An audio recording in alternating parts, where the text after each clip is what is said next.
नेहा कुछ महीनों के बाद ससुराल आई थी क्योंकि उसकी ननद के बेटा हुआ था, तो मिलने के लिए आना पड़ा। लेकिन यहाँ उसके लिए सिर्फ खट्टी यादें ही थी।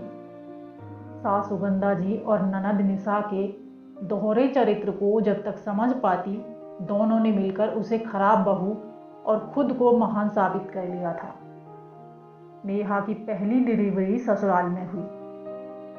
सुगंधा जी ने खुद को दुनिया की नज़र में एक आदर्श सास और बेटी की नज़र में आदर्श माँ बनने के लिए नेहा को प्रसव के लिए मायके न भेजने का निर्णय लिया। लेकिन नेहा की समस्या ये थी कि बेचारी की बात पर कोई यकीन नहीं करने वाला था कि सुगंधा जी जैसी दिखती हैं दरअसल वैसी हैं नहीं। पूरे 9 महीने नेहा से घर के सारे काम कराए गए, ये कहकर कि घर के काम करने से सामान्य डिलीवरी होगी वरना ऑपरेशन करना होगा। लेकिन जब डिलीवरी का वक्त आया तो बच्चा ऑपरेशन से ही हुआ। सुगंधा जी को उम्मीद थी कि नेहा को बेटा ही होगा, क्योंकि खानदान में सभी को पहली संतान बेटा ही है। लेकिन यहाँ भी उनकी उम्मीद से अलग नेहा को बेटी हुई। अस्पताल में ही उनका रोना धोना शुरू हो गया।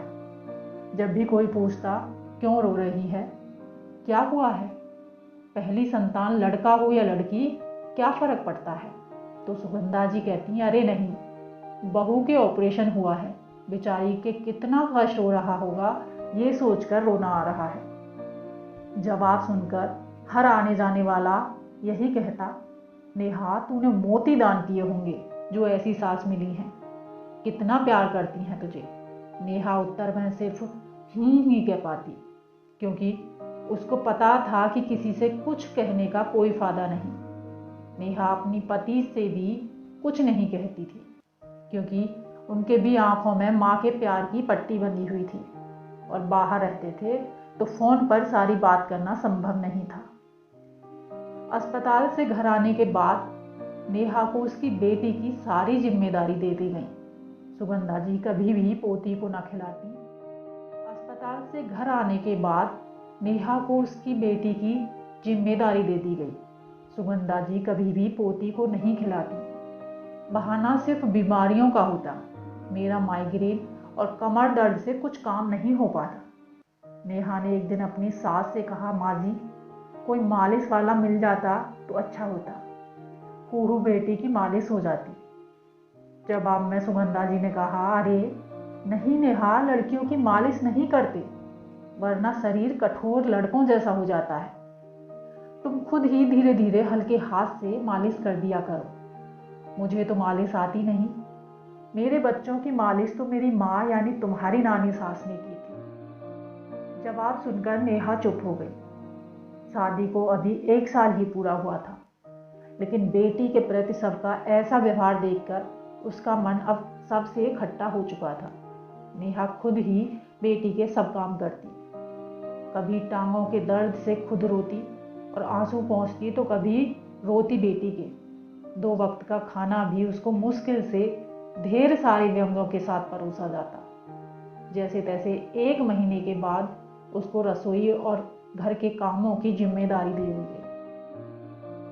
3 महीने बाद जब नेहा के पति अक्षय घर आए तो नेहा अभय को देखते हुए न चाहते हुए भी रो पड़ी।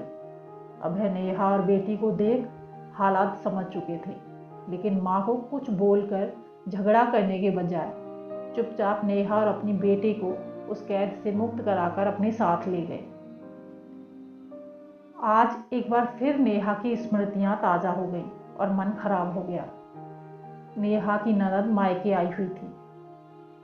नेहा ने इस बार जब ससुराल में कदम रखा तो देखा सुगंधा जी नाती के मुंह देखकर कितनी नवजवान महिला की तरह एक्टिव थी।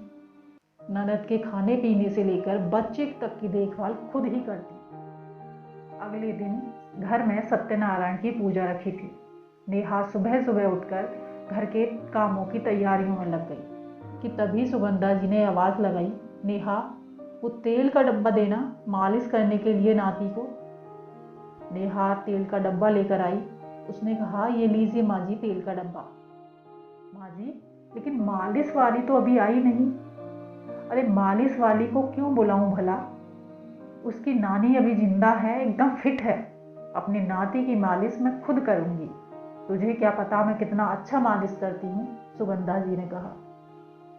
अच्छा, कहाँ से माँ जी आपने मालिश की क्लासेस ली?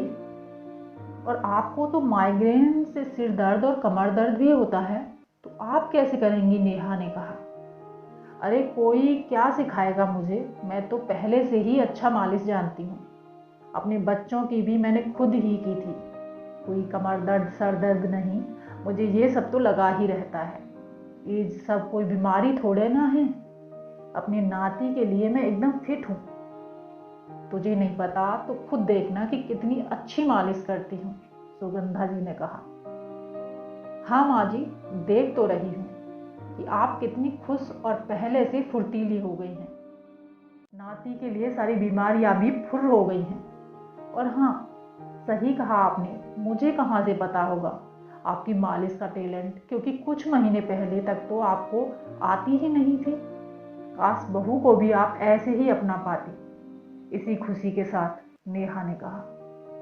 सुगंधा जी ने कहा, बेटी पैदा की थी तुमने, बेटा नहीं। बेटा पैदा करना तो फिर उसकी भी ऐसी ही सेवा करूंगी, समझी?